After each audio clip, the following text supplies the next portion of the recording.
AR 16-058, petition to amend the zoning regulation in Clinton Housing, Inc. Are these two going together? And going separately? This is eligible for decision. Check my eligibility. Or maybe the other one. We listen to the tape. Okay. At this time, I'm going to recuse myself. Not because I think I need to, because I don't have any financial interest in this. Not even sure people understand how I would have voted. It's only because I would not want something as important as this to be plagued by people using anything as ammunition of impropriety. So at this point, I'm going to ask Mr. Newsom to chair this meeting, and I'm going. Who's next? Please do that for my position. I'd like to ask Mr. Richards to recuse himself also. Yeah, even though I'm not seated, I'll recuse myself as well. You would have been next to be seated, so we're going to go ahead and seat Carl. Would you like to join me in the audience? While you don't have to leave, we will take a much needed break. Good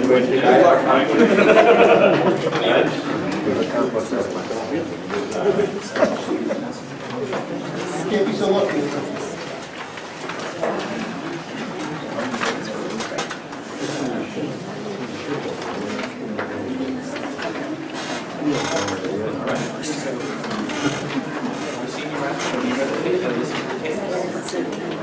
Everybody else was here. All right. Entertain a motion to approve or deny AR. Oh, everybody can be quiet. I'd like to entertain a motion. Can we discuss it prior to? Let's have a, Alan, you gotta let him read it. Alan, you gotta let him read it. Somebody has to make a motion one way or the other, and then you should discuss it once you've made a motion. In theory, the first step that you need to do is have a motion on the floor here to deliberate on it. How you choose to do it would be a particular procedure. All right, so can we entertain a motion to approve or deny AR 16-058? I'll make a motion to approve it. The language that. As stated in the. Whatever it stays there. All right, we have a second. I have a second. Is there discussion? No, we have to read the No, we got to read the motion. There's nothing motion to do that.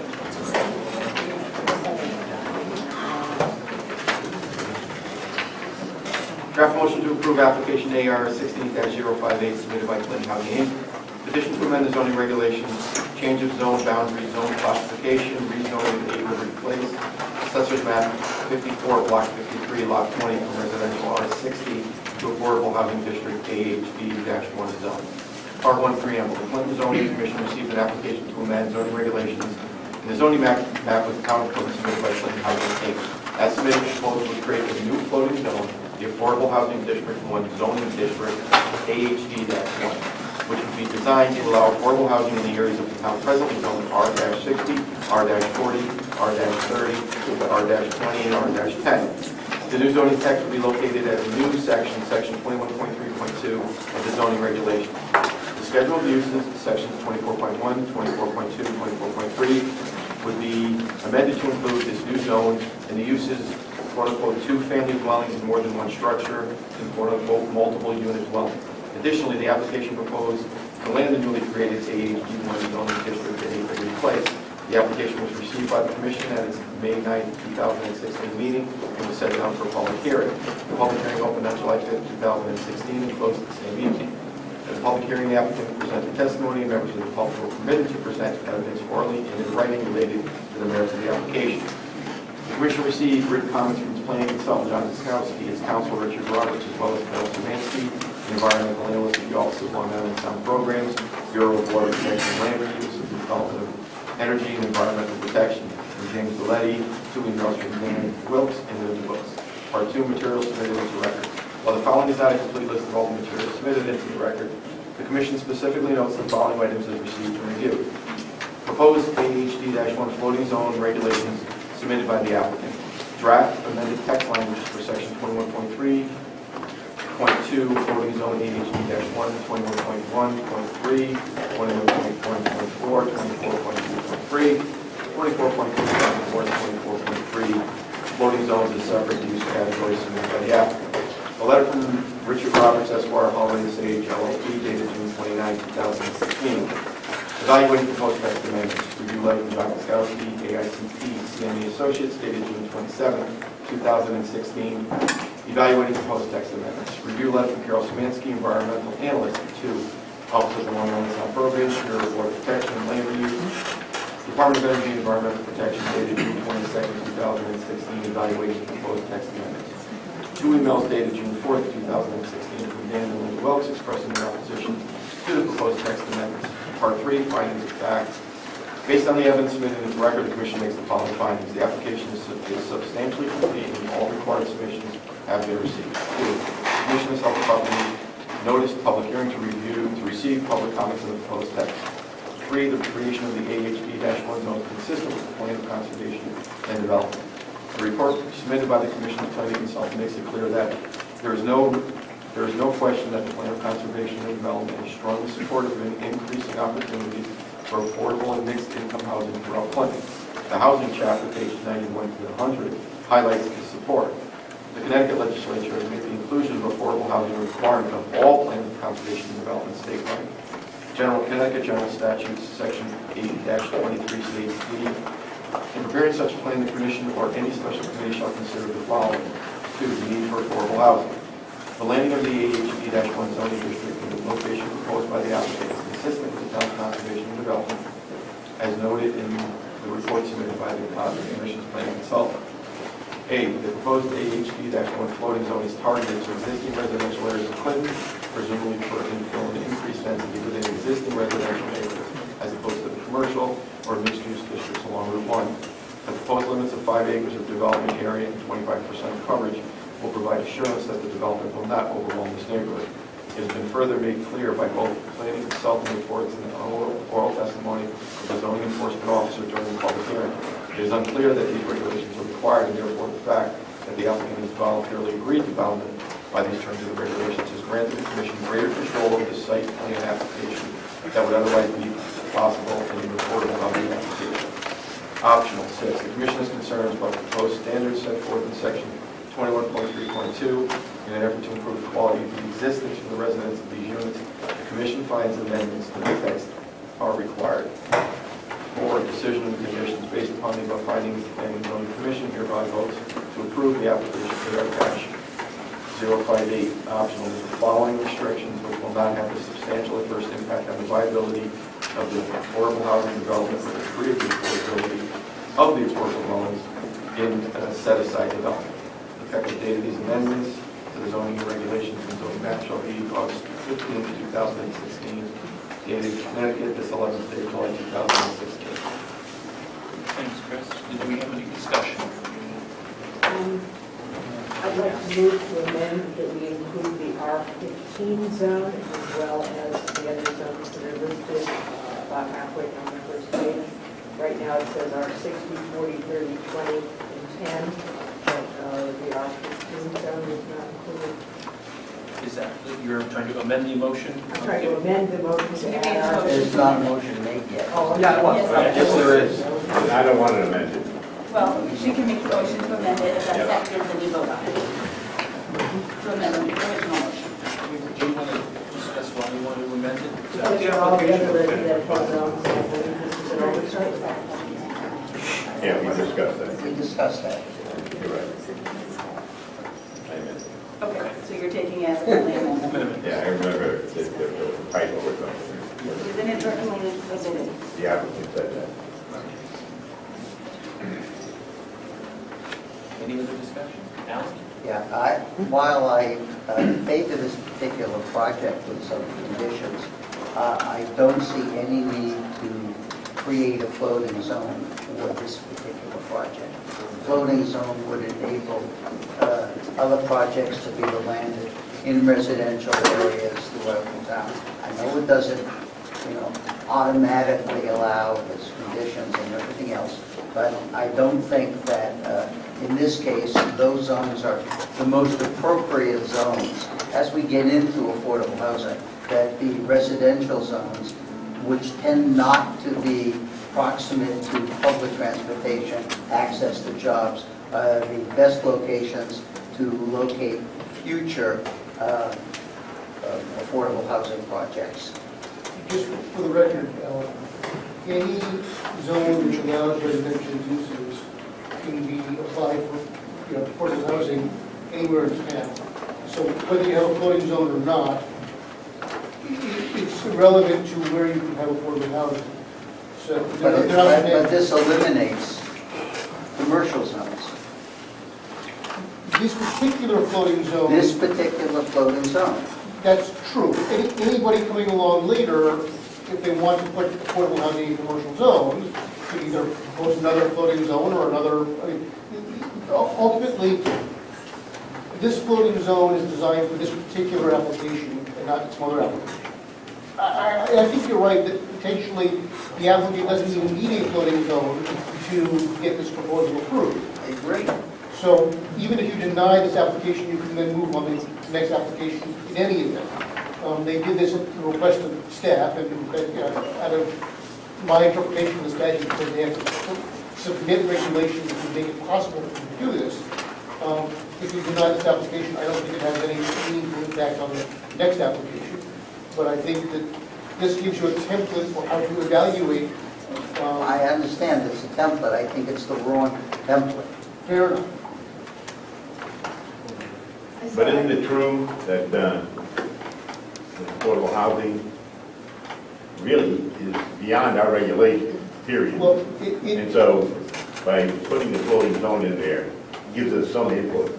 Because actually, I don't think he even had to come before us to do that, to go down and get a building permit. no, not Almost. Not true. He still needs zoning approval. However, the standard requirements of the regulations do not apply, and it's the commission's burden to demonstrate why denying the application or conditioning the application outweighs the need for affordable housing in town of Clinton. So it's very hard not to approve the affordable housing So it's application. not an open and shut case. It's a very, yes, it's a very hard thing to deny. Again, these regulations give you some parameters to work with. Whether they're the right parameters or not, it's a matter of this commission's It's choice. hard to deny a project, Yes. but not specific zoning that allows other projects. That's my point. Move the question. Does this, by using this mechanism, does it give us more discretion for the actual project? I don't know that it gives you more discretion. It gives you rules that the applicant has voluntarily agreed to bind itself to. Okay, that's the difference. The applicant is giving you the rules that they are willing to play within. And that's what you're getting. You're getting, in this environment where there are no rules, they are essentially voluntarily agreeing to bind themselves. And that's what this regulation does. But So- any other applicant doesn't even need to come before us for a floating, use a floating zone, they could just circumvent that process. Any They other would- affordable housing applicant could. They would need to propose whatever particular regulations they would need to meet their proposal. But it would not need to be this floating zone, it could be something else. They could just come in and say, I would like setbacks of 5 feet, I would like 50-foot high buildings, I would like whatever it is. They don't need to use the floating zone requirement. This is a tool the applicant has used because we are working with floating zones at the moment, and it seemed like a way to, in essence, sort of spot the zone, for lack of a better word, this particular site, without it being spot zone. It isn't inherently the provisions of the law under which it applies legalize a spot zoning. Yes, it is absolutely legalized spot zone. Yeah. 830G is by definition legalized spot Legal zone. spot zoning. So if you can just explain to me why the applicant just didn't bundle what they'd like to see as a regulation in the floating zone and tie it to their actual application. Why do we need this additional layer when it only serves a specific applicant and adds potential confusion later on to the way we'd like to see affordable housing, meaning that affordable housing should be somewhere along Route 1 within the transit-oriented development, et cetera. That's for plan conservation development. Your desire as to where you would like to see affordable housing is unfortunately entirely irrelevant. The applicant did this because the applicant thought this would be a good tool for its project. It is giving you a regulation that fits its needs. Whether you agree or disagree, that's up to you folks. But if you adopt these regulations, the applicant can then use these regulations to get its project approved. So why it went down this road? I think it went down this road because the staff said this is a tool that we're using and to use here. It didn't have to use this tool, it could have used some other tool. As in, it could have given us essentially a detailed list of regulations that apply to this particular application owner. It could have simply given us essentially spot zoning for this site. It could have said for this particular location, here are the regulations that apply. It chose to use a more global technique by giving you regulations that potentially could be applied elsewhere. You don't have to choose to go that path. You can essentially say, we don't want a floating zone, we will take up the regulation, we will take up the application in the absence of the floating zone and deal with it on its own merits. But the applicant wanted to give you a tool that potentially could be used elsewhere. Eddie, you have a question? I understand that they did go, when we were there at 21, and we weren't very happy with that, they went to 42. The other way around. The other way around. You talking about 32 to 21. That's in the But that was a function of the funding and They went all from of that. That 32 was to not 21 based on. spaces. Units. That comes up in the next That's step. So how many- Next application, we'll They get to that. they added 6 additional parking spaces. That has That's nothing to do really- with the floating. that has nothing to do No, no, I just want to ask. Why don't we take a vote and see how many people are in favor? I still would like to know what would happen should the floating zone not move forward. Can we take the elements of the floating zone and apply it to a general regulation for the affordable housing regulation to circumvent the floating zone, to cut it? It seems as though it's an added layer that's just cumbersome. I'm not sure that it really serves the town. As long as the site plan is able to be adopted under whatever coverage requirements, setback requirements, whatever requirements they need that are at variance from your regulations, including the fact that it's multifamily in a single-family zone. As long as you are essentially able to take the pieces of that and make the site plan approvable through that process, fine. Again, the applicant is only obligated to give you a tool. If you choose not to use the tool, but you approve your application anyway, I think that's a perfectly legal way to go. But if you deny the tool, and then you deny the application because the tool isn't there, I think at that point you're going to have problems. So, How many, and I show of hands in favor of the Ellen? Carl? Kim? Adam? Chris? Ed? All those opposed?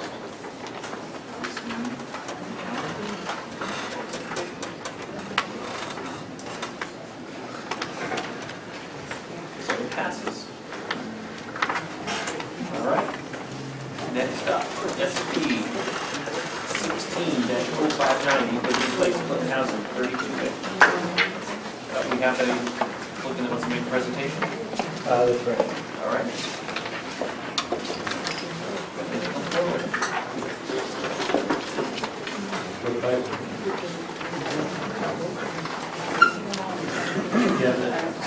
With me are Paul Bailey, project architect, Bill Barlow, site designer, Ryan Baker, civil engineer, Kermit Clark, our traffic engineer. Also with me is Brad Scheid, consultant. This is an application for site plan approval. is a 32-unit apartment complex, contrary to what the agenda indicates. Rather, the applicant wishes to develop a 21-unit mixed-income apartment building. And this is at the intersection of Liberty Street and Liberty Place, just north of Interstate 95. Of the 21 proposed units, 9 will be one-bedroom units, and the balance will be two-bedroom units.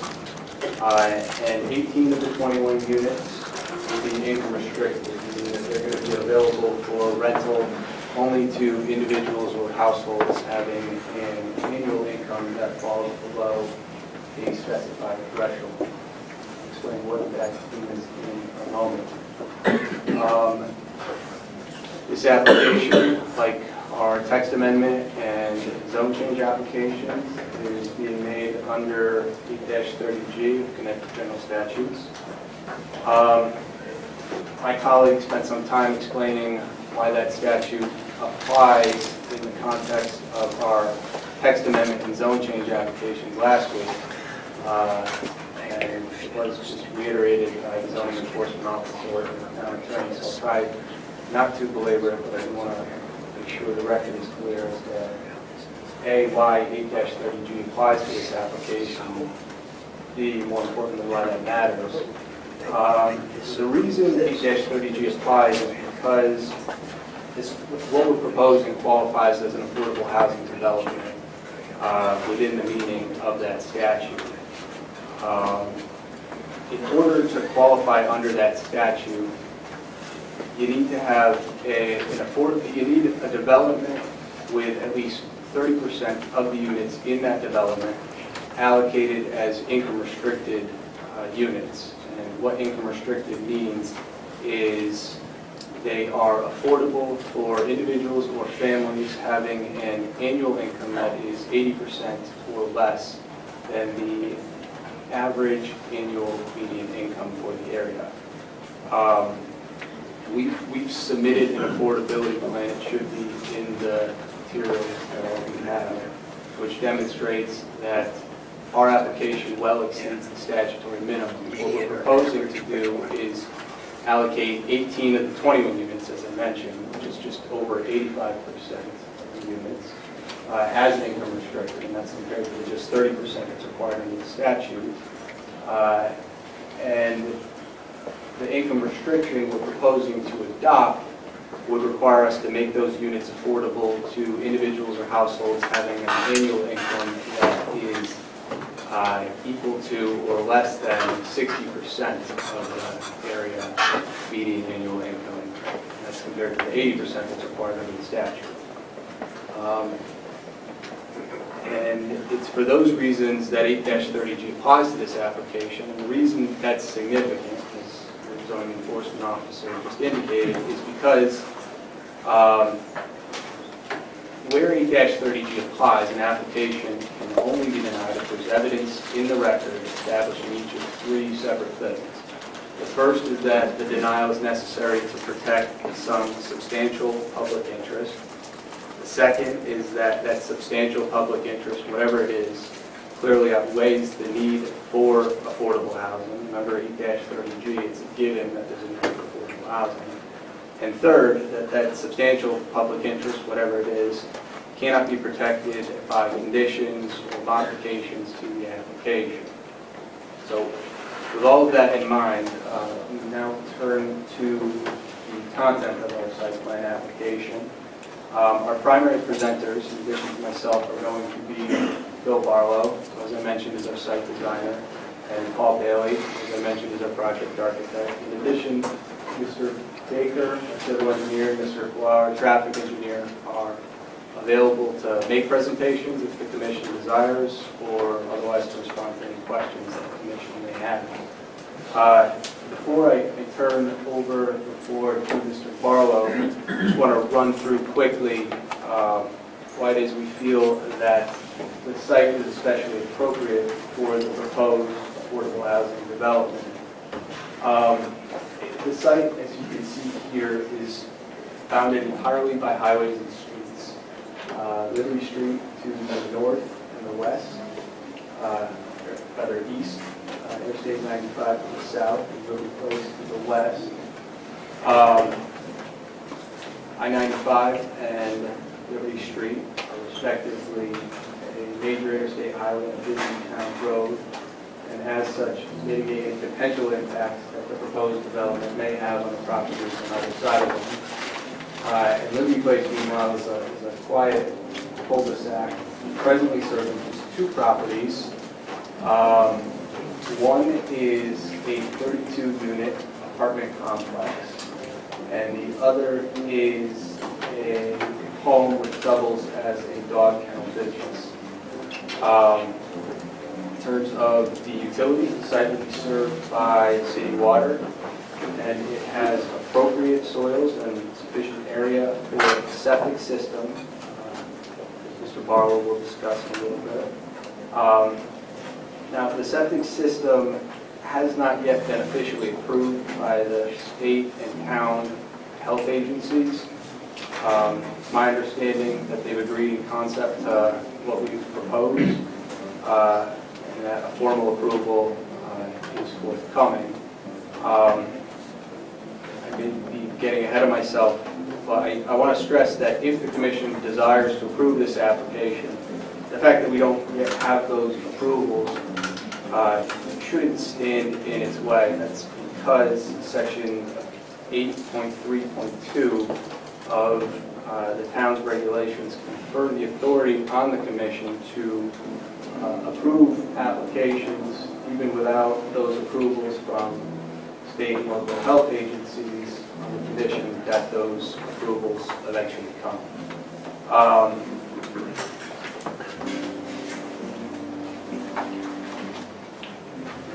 Regarding access to the site, access will be via Liberty Place, which works out well, and that Liberty Street is a much busier street. It allows us to avoid having to make curb cuts on that street. In terms of potential traffic impacts, the commission should have in its materials a traffic report and an addendum to that report prepared by Mr. Block.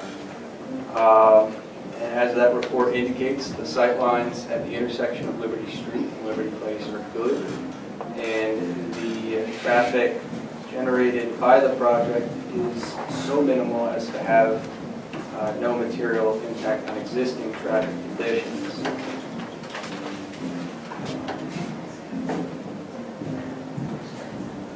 In terms of the building itself, we feel that the building design is aesthetically pleasing, and it will be compatible with the character of the neighborhood.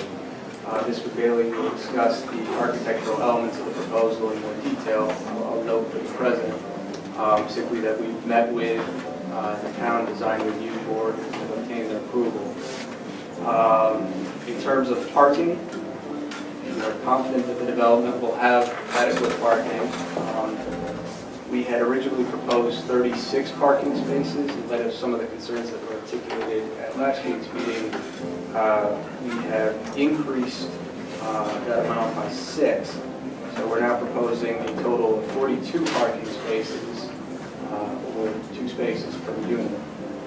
And plans reflecting those changes were submitted to the commission last week, or rather to the planning department last week. And finally, with respect to the site layout, specifically the accessibility of emergency apparatus and first responders to the site, we have incorporated comments from the Deputy Fire Marshal, Robbins, into our proposal. And those comments were sent to us via email. I have copies of the email that Mr. Robbins sent to us that I'd like to make part of the record. Is that what you Yeah, we have. Oh, do you have them already? Okay, great. Yes. Now, those plans that we submitted last week reflect the changes that Mr. Robbins saw, and Mr. Barlow can explain what specifically we did to address Mr. Robbins' concerns. And with that, I thank you all for your time and patience. I'll turn the floor over to Mr. Barlow.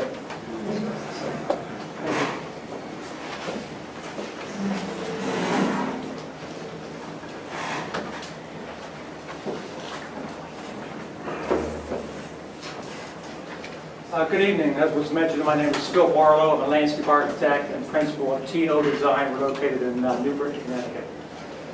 So briefly, I'd like to do three things. Continue to describe the site as it exists today, continue to review and explain our proposal, and then be available for any questions that you may have about the site plan. So as was mentioned, the site is 3.2 acres. You heard about the neighbors across the street, no contiguous properties. The site has been developed previously. There's at least one foundation existing on the site. There's also two curb cuts into the site, one from Liberty Street and one from Liberty Place. The topography of the site is generally flat in the middle, and you'll see that's where we put our building. There's depressions to each side, fairly deep with some steep slopes. We think possibly that was excavated for I-95 when it was constructed for sand. So that's on each end. The site is fairly heavily vegetated on each end with a mixture of deciduous and evergreen plant material.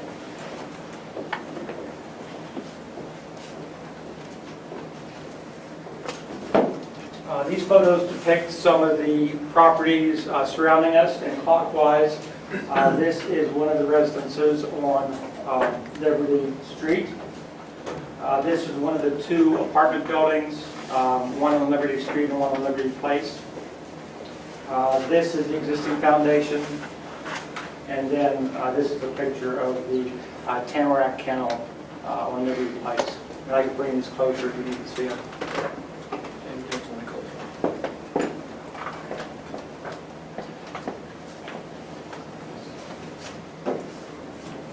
Okay, so you've seen this. This is our proposal. It's a three-story, 9,500 square foot footprint building, 35-foot height, 21 units with 42 parking spaces, as Attorney Lawler described. It's a traditional parking lot, double-loaded with two entry and exit points to accommodate fire vehicles. We have met with the fire marshal. He did have, I think, 4 requests that we did accomplish. One was to add access to the side of the building to Liberty Place.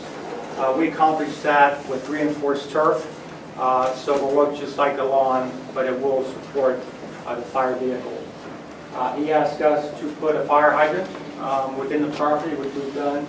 He asked us to put a Knox box in the building, and he asked us to enlarge the elevator. And all later, they have about that.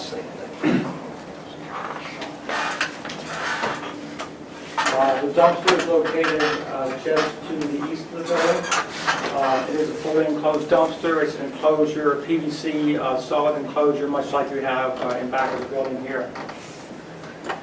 We have high-quality site materials throughout. They will be concrete sidewalks, bituminous paving, and we have a fairly large patio in the back, 800 square feet. We think that will be used for a variety of different passive recreation activities. As was mentioned, Brian Baker, a civil engineer, is here, but I'll briefly describe utility systems, and he'll be available for questions. Our stormwater system is a traditional catch basin and pipe system. We're collecting the stormwater in the parking lot, and then we're taking it to 1 or 2 bioretention areas. And again, the site accommodates those well. We set them down in that depression. So the stormwater system addresses quality and quantity. 80% of sediments will be removed, and we're actually treating the first 2 inches of rainwater. As you probably know, state guidelines are 1 inch, but we've gone beyond that. We're treating the first 2 inches. And those are the east side of the building. On the east side here will be the septic system. Again, a traditional septic system that's in the process very far along getting through. We do have a robust planting plan to go with the project. It involves preservation of existing materials, new trees, and some foundation plantings. So you can see that we preserved most of the existing vegetation to each side of the site. We were able to preserve a couple of mature trees at the entrances and a couple continue throughout the site. So generally, we were able to preserve most of the vegetation just due to the nature of that site and it having been developed previously.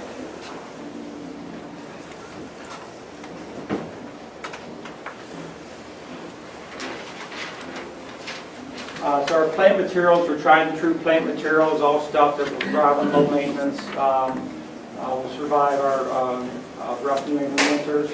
We have a total of 11 shade trees. Those will be maples and ginkgos. They'll be planted at a large size, 18 to 20 foot height. These are not mature trees, but they're not saplings either. We have 18 flowering trees throughout the site. Those will be a combination of magnolias, crab apples, and some cherries. And then we have foundation shrubs at the building to address how the building meets the ground. For our lighting plan, we have, again, high-quality, traditionally styled fixtures. Those are 15-foot height, all LED fixtures, environmentally sound, non-glare, and a night sky compliant, meaning that no light is thrown into the air.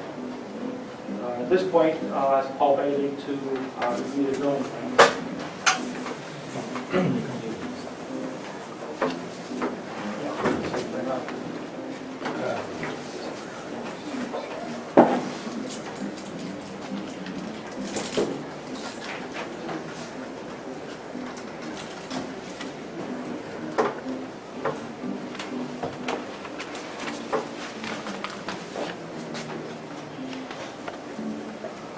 Thank you, Phil. My name is Paul Bailey. I'm the architect for the project. Our offices are on Audubon Street in New Haven. The goal that we set for ourselves in our design of this project was to try to make the building fit in with the surrounding residential neighborhood and its historic character. And I hope that you'll see in the floor plans and the elevations that we have succeeded in that. But I'd like to start with the site plan. As Phil said, the entrance is off of Liberty Place. The main entrance into the building is right here. The egress stairs come out here and come out here. So it really orients to Liberty Place. And as Phil said, there's a door out of the common room into an outdoor recreation space here, and there are walks around the building.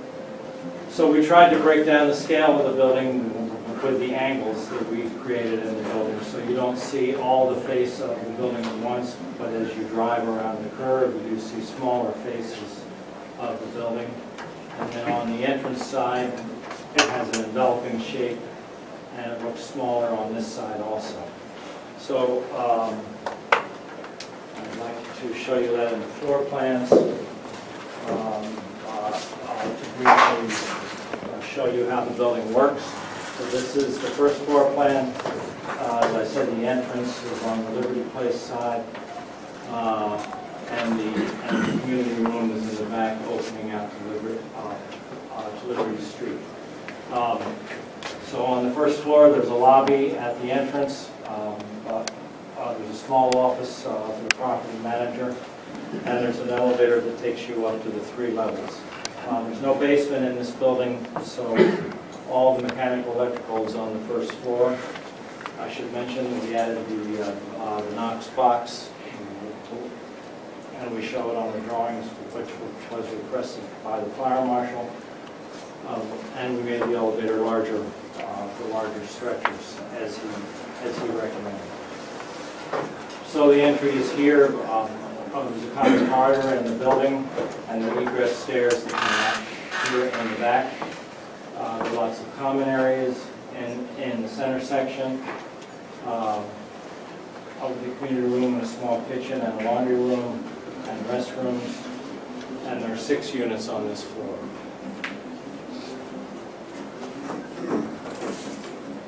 The second floor is similar, but there are less common areas. There is a lounge here that overlooks the high space at the entrance. The elevator obviously comes up to the second floor, and this floor has 8 units.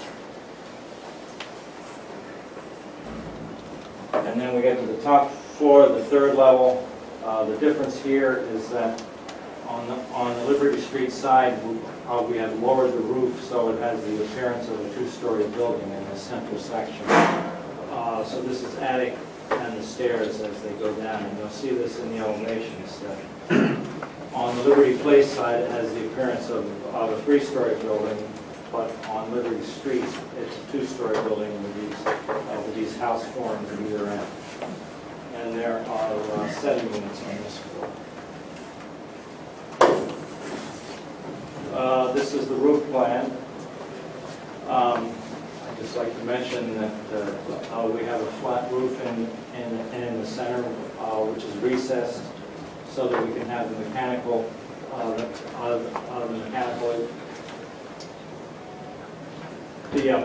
equipment in there, and the neighbors will not see it. So we're not going to mess up the site with all the condensers and the fans and other mechanical equipment. They'll be hidden on the top, and then we have the sloped roof on all the sides coming around. We also have solar panels on the south side, but that's the Liberty Place side, so they're really not visible on Liberty Street. So you can see the array of solar panels that we have there, about 84. These are the elevations. We have some color elevations, which I'd like to show you that are easier to understand, but I just wanted, on this elevation, I wanted to show you the solar panels. So the next drawing is the elevation as it faces south on Liberty Place. So this is flat, and these are angling out towards you.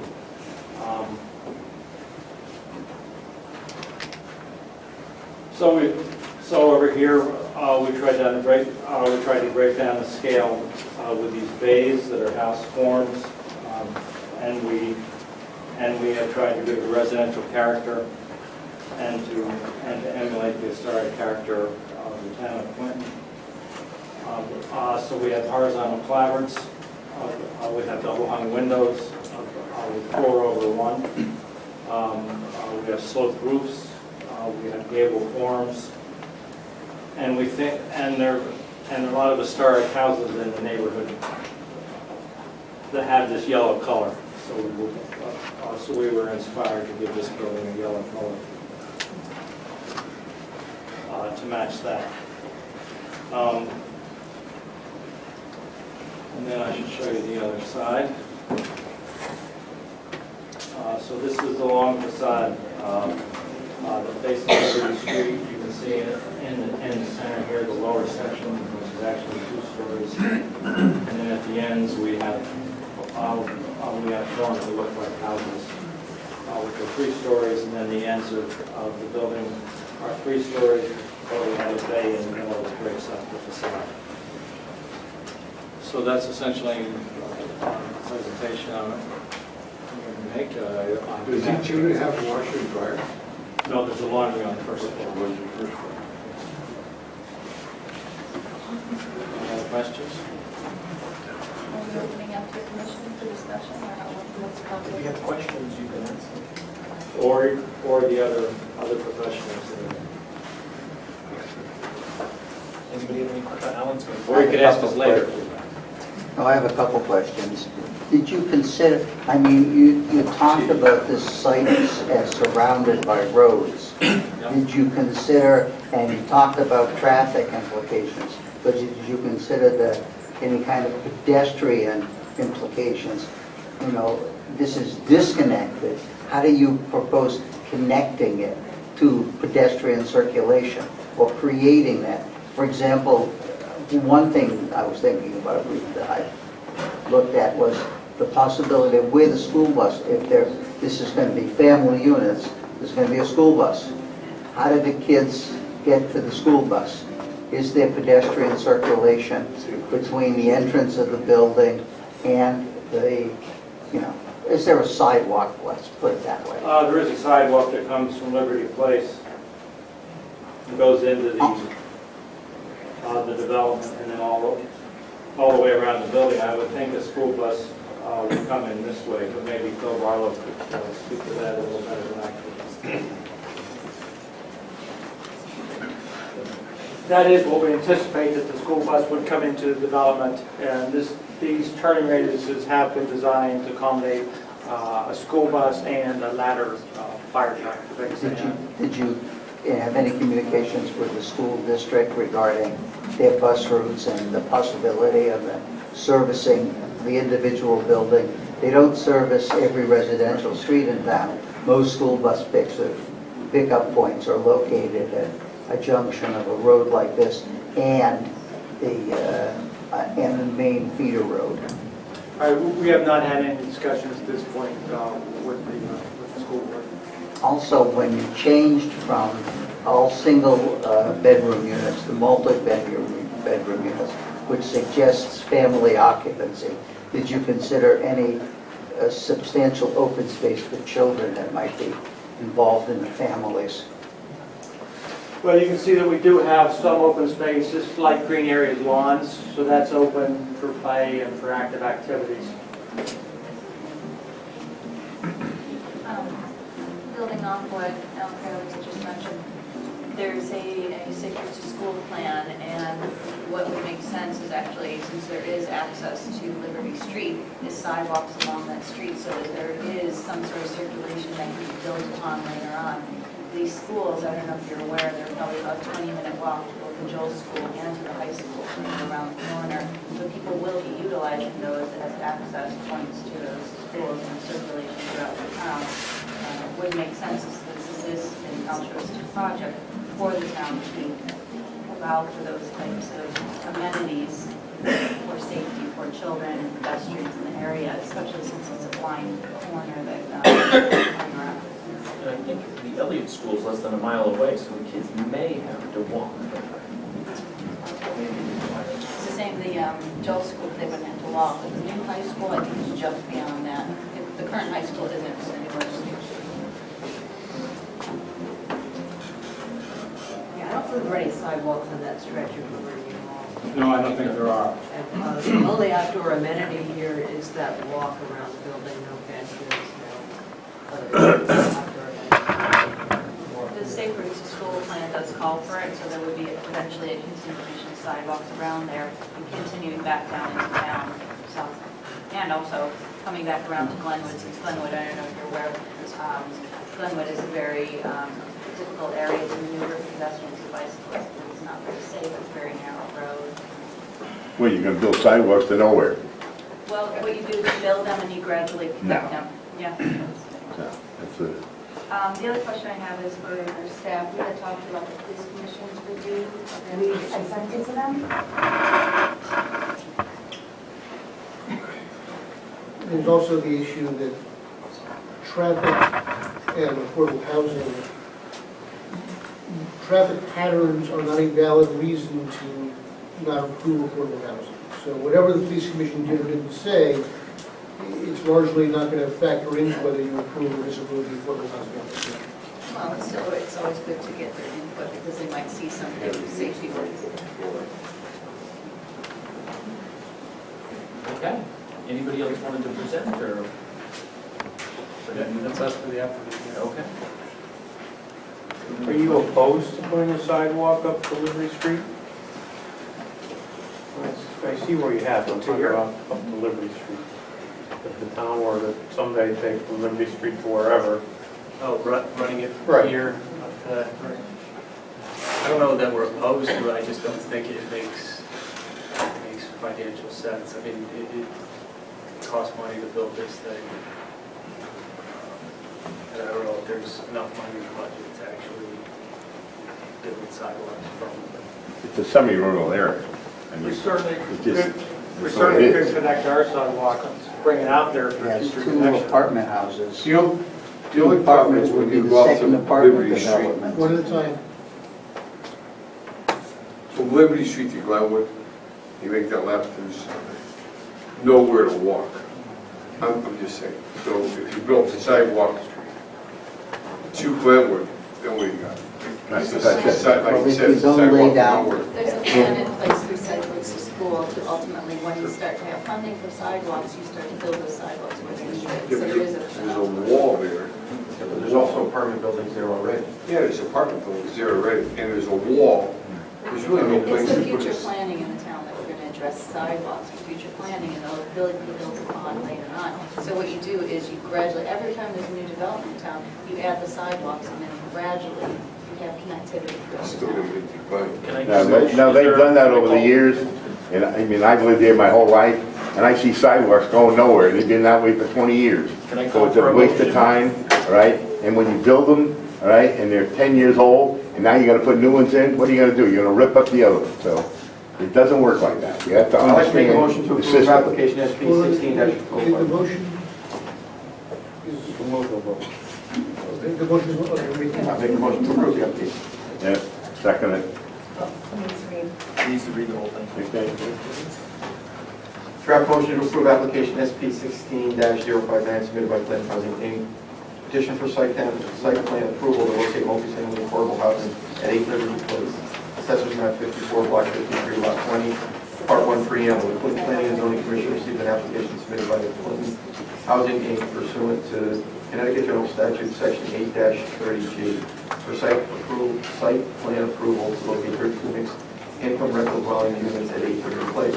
As amended, the application seeks approval for a 3-story apartment building containing 21 units. 85% of the units will be income-restricted units.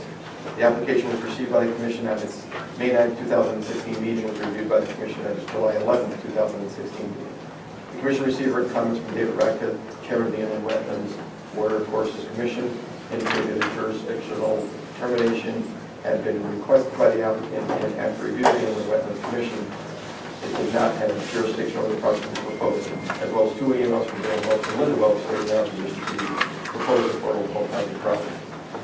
Part 2, materials submitted into record. While the following is not a complete list of the materials submitted into record as a comment, the Commission specifically notes the following items as received in review. Proposed site plan application dated April 22, 2016, submitted by the applicant together with Exhibit A, the project description as amended. Draft affordability plan for the project dated April 25, 2016, and revised April 20, 2016, to reflect reduced number of units from 32 to 21. Quote-unquote layout plan to replace, age of replace, Connecticut, prepared by TO Design LLC, dated April 25, 2016, and revised through July 7, 2016. Floor plans, first, second, and third floors, and roof plan, Liberty Place, 8 Liberty Place, Connecticut, prepared by Paul B. Bailey, architect, dated April 25, 2016, revised through May 20, 2016. Zoning location survey showing existing conditions prepared for Clinton Housing Authority, number 8 Liberty Place, Clinton, Connecticut, scale 1 inch equals 30 feet, February 25, 2016, revised 4/9/16, prepared by Clinton Sierra Land Surveying, LLC. Demolition plan, Clinton Housing, 8 Liberty Place, Clinton, Connecticut, dated April 25, 2016, prepared by TO Design, LLC, scale 1 equals 30 feet. Planting plan, Clinton Housing, 8 Liberty Place, Clinton, Connecticut, dated April 25, 2016, prepared by TO Design, LLC, scale 1 inch equals 30 feet.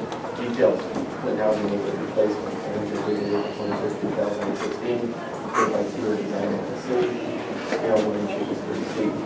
Lighting plan, Clinton Housing, 8 Liberty Place, Clinton, Connecticut, dated April 25, 2016, prepared by TO Design LLC, scale 1 inch equals 30 feet. Erosion and sewage, sedimentation control plan, Clinton Housing, 8 Liberty Place, Connecticut, dated April 25, 2016, prepared by TO Design LLC, scale 1 inch equals 30 feet. Stormwater management utility plan, Clinton Housing, 8 Liberty Place, Clinton, Connecticut, dated April 25, 2016, prepared by TO Design LLC, scale 1 inch equals 30 feet. Subsurface sewage disposal system plan, Clinton Housing, 8 Liberty Place, Clinton, Connecticut, dated April 25, 2016, prepared by TO Design LLC, scale 1 inch equals 30 feet. Storm drainage profiles, Clinton Housing, 8 Liberty Place, Clinton, Connecticut, dated April 25, 2016, prepared by TO Design LLC, scale 1 inch equals 30 feet. Construction notes and maintenance schedule, Clinton Housing, 8 Liberty Place, Clinton, Connecticut, dated April 25, 2016, prepared by TO Design LLC, scale 1 inch equals 30 feet. Hydrology and stormwater management report, Clinton Housing, 8 Liberty Place, Clinton, Connecticut, prepared by Civil Engineers, dated April 25, 2016, Traffic impact study, April replaced by Connecticut, prepared by KWH Enterprise LLC, dated April 2016. Correspondence from Colonel Booth, DETTOE, Principal, KWH Enterprise LLC, dated May 20th, 2016. Jim W. Phillips Barlow, PLA, AICP, Principal, TO Design LLC, updating traffic analysis to indicate that with the reduction in proposed units from 32 to 21, the conclusion from the prior study that there would be no negligible traffic impact from the development still applies. Part 3, findings of fact, based on the evidence support submitted into the record, the Commission makes the following findings. The application is substantially complete, all required Commission submissions have been received. The Commission has properly noted publicly reviewed proposed site plan application. 3, the application was submitted pursuant to Connecticut General Statutes, Section 8-30G. The Commission's ability to alter or modify the application is severely limited, and any changes must be weighed against Clinton's need for affordable housing. As the town of Clinton does not have 10% of its housing units in the categories the state of Connecticut considers to be affordable, the town is not able to contest its need for affordable housing. The fact is reiterated in the town report on conservation and development. The Commission has received no evidence of any health or safety concerns associated with the site plan application. 5, the applicant has voluntarily reduced the number of units and increased the number of parking spaces in an effort to address concerns raised about density and availability of parking for residents and guests. 6, there are no concerns related to the project which cannot be addressed through conditions of approval. Optional 7, the Commission concerns regarding the quality of the experience with the residents of these units are addressed by the amendments to the site plan set forth below. 4, decisions and conditions. Based upon the above findings of fact, the Planning and Zoning Commission hereby votes to approve application AR-059 option with the following amendments, which will not have a substantial adverse effect on the viability of the affordable housing development or the degree of affordability of the affordable dwelling units in the set-aside development. Dated at Connecticut, this 11th day, July 2016. I will say just before we get started, they indicated they do not have the final submittal from the health department. Usually you require that at time of application, at the very least time of decision. They are correct that per 832, you are allowed to make that requirement as conditional approval. So that if you are planning to move on the motion, you will need to add that as a conditional approval. There is a point of order, and it's something that I started to discuss with Eric before. It's a point of order, really. I'm not sure about the legality of a resolution to approve without a public hearing. On page 103 and 104 of our regulations, under item D, decision process, item 4 says, D4, in accordance with Connecticut General Statutes, the Commission must hold a separate public hearing on any site plan and/or special exception application. No application for any such site plan and/or special exception application may be filed before the application to amend the zoning regulations and zoning map has been approved. And I would note from the testimony from the statement of the CEO, the application was received by the Commission on May 9, 2016, which was considerably in advance of those conditions that are, and was initially calendared for a public hearing. It was never scheduled for a public hearing. Yeah, That's the question. Yeah, there were requests for one, this commission never set one. It was never set for public hearing. But doesn't it require one? It does not require one. It says must. The point, if you take the regulation as a whole there, the point that is being made is that that application needs to be looked at separately from the landing of the flooding zone and the application to amend the text, which are dealt with above on the same page. Again, the requirement for a public hearing needs to be weighed against the need for affordable housing, and only if this commission finds that the need for a public hearing outweighs the need for affordable housing can you require it. I, as a CEO, offer the opinion that the need for a public hearing is not, as a matter of law, outweigh the need for affordable housing. There's no health and safety impact of a public hearing. And I would suggest that the commission is free to act upon this application in its present state. Does the applicant have any comment on that? Feel free to respond if you like. We agree with Eric's interpretation. All right. Vote then. All right. All those in favor of the application? Aye. Carl? Helen? Carl? Tim? Adam? Chris? Just to be clear, this is with the condition that you get approval from the health inspector. All those opposed? Alan? And I'd like to state that I'm not opposed to this project, but I think that a statement like that in our own regulations would suggest something otherwise about this. I'm not a lawyer, and it's only from the literal reading of what our own regulations state. But because I'm in fact in favor of this project being constructed. We would add that here now. We've worked on affordable housing for years with the planning committee and tried to get in some areas of town, so it's definitely something that we're in favor of. Mr. Chairman, did we put the amendment in as far as the septic? Was that? Yes. Will we add it? All right. That's it. Eric?